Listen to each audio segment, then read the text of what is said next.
All right, let's talk about something huge happening in India's power sector.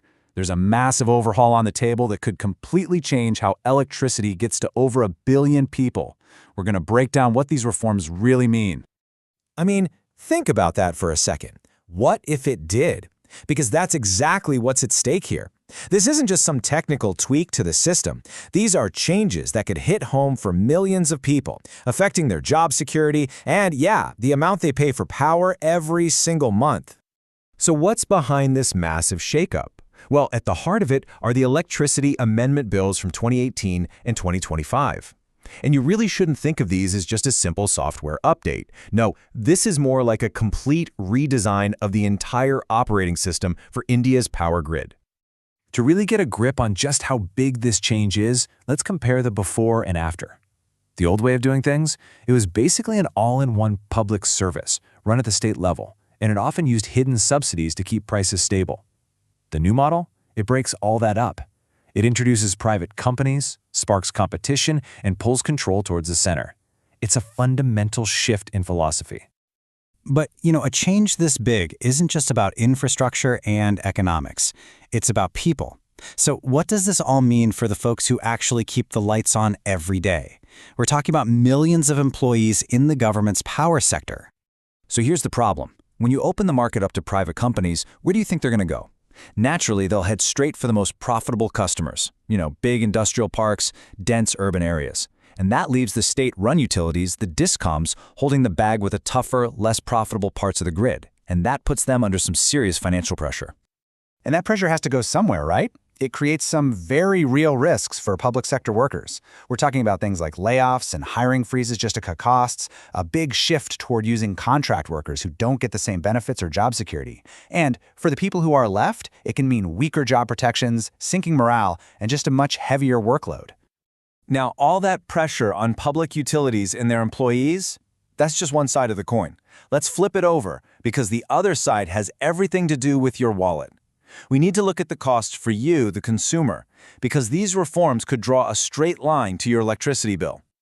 And to understand why your bill might go up, we have to talk about this thing called cross-subsidies. It sounds complicated, but it's pretty simple. For a long time, India's power system has worked like this.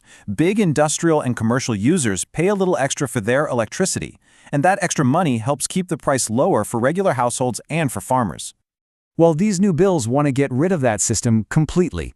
The plan is to phase it out over 5 years. So instead of subsidies being kind of hidden inside your electricity rate, any help would have to come directly from state governments, probably through a direct bank transfer or something similar. And that leads to the really crucial question for pretty much every household in the country, doesn't it? If that hidden support system is pulled out from the price of power, what's going to happen to your bill? The answer is a move toward what's called cost-reflective tariffs. And that's really just a fancy way of saying that the price you pay will have to match the actual cost to producing the power and getting it to your home.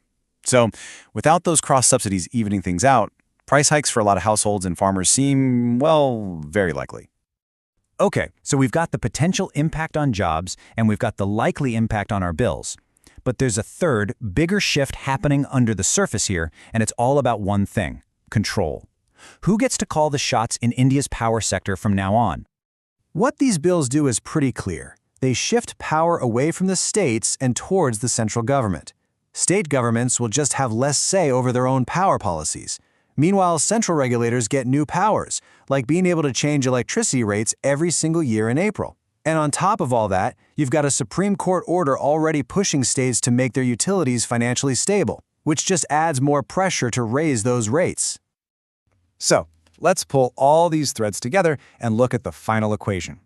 When you step back and see the whole picture, these reforms are really a classic case of trying to balance the intended goals against some very real and potentially very high costs for people.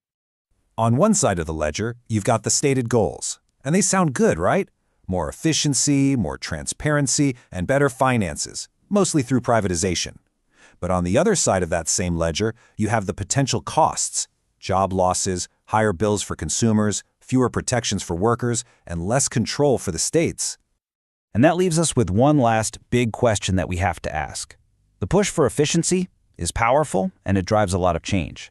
But as these reforms start to reshape India's enormous power sector, you have to wonder, When a system is made more efficient, who is it that ultimately pays the price?